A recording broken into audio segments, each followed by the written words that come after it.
Hello বন্ধুরা, ভুতু কিচেনে সবাইকে স্বাগত। তো আজকে হবে এঁচোড় চিংড়ি। এই এঁচোড়টাকে কাটা হবে। দেখো বন্ধুরা, আমরা এঁচোড়টাকে কেটে নিয়েছি এবং এতে যা যা প্রয়োজন সব নিয়ে নিয়েছি।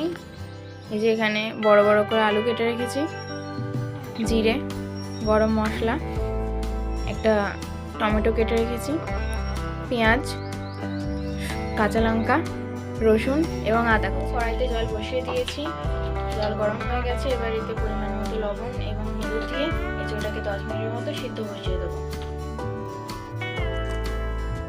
দেখো প্রায় 10 মিনিট সিদ্ধ করে নিয়েছি, খুব ভালোভাবে এটা সিদ্ধ হয়ে গেছে।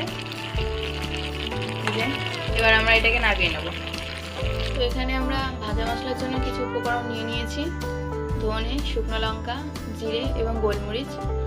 এগুলি আমরা এবার এই শুকনো কড়াই ভেজে নেবো ভালোভাবে নেড়ে ছেড়ে। এটাকে খুব অল্প আছে ভাজতে হবে, আস্তে আস্তে নেড়ে নেড়ে, একদম পুড়িয়ে ফেললে হবে না। কড়াইতে গরম তেলে এবার আলুগুলি ছেড়ে দেবো, ভাজা হয়ে যাবে। দেখো পরিমাণ মতো লবণ এবং হলুদ দিয়ে আলুগুলিকে ভালোভাবে ভেজে নিয়েছি। এবার এগুলিকে তুলে নেব। এবার ওই তেলেই খুব হালকা আছে ভালোভাবে বেছে রেখে ধুয়ে নুন হলুদ মাখানো চিংড়ি মাছগুলি ভালোভাবে ভেজে নেব।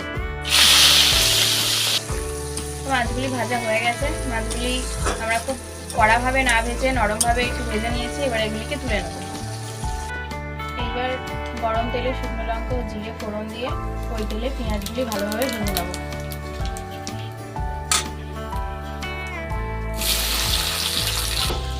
পেঁয়াজগুলি ভালোভাবে ভাজা হয়ে গেছে। এবার আগে থেকে বেটে রাখা রসুন, আদা, জিরে, কাঁচা লঙ্কা, টমেটো সেগুলি দিয়ে দেবো। এবার পরিমাণ মতো লবণ আর হলুদ দিয়ে ভালোভাবে এটাকে কষিয়ে নেব। মশলাটার গা থেকে তেলটা ছেড়ে ছেড়ে এসেছে। এবার এতে কিছুটা পরিমাণ ধনে গুঁড়ো দিয়ে দেবো এবং কিছুটা পরিমাণ চিনি স্বাদটা ব্যালেন্স রাখার জন্য দিয়ে দেবো।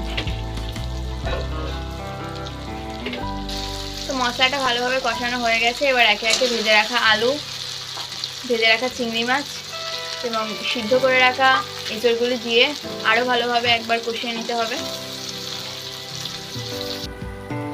এবার এটা কষানো হয়ে গেছে।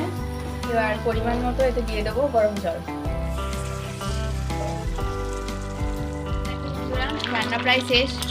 এবার আগে থেকে ভেজে রাখা গুঁড়ো মশলাটি এতে দিয়ে দেবো, দিয়ে ভালোভাবে নেড়ে চেড়ে নেবো।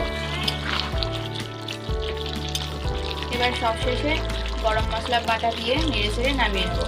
তোমরা চাইলে ঘিও দিয়ে দিতে পারো। তো বন্ধুরা দেখো, নামিয়ে নিয়েছি। এটা খুব সুন্দর একটা স্মেল বেরিয়েছে আর কালারটাও খুব সুন্দর এসছে। আর এতে ভাজা মশলাটা দেওয়ার ফলে এর স্বাদটা অনেকটাই বেড়ে গেছে।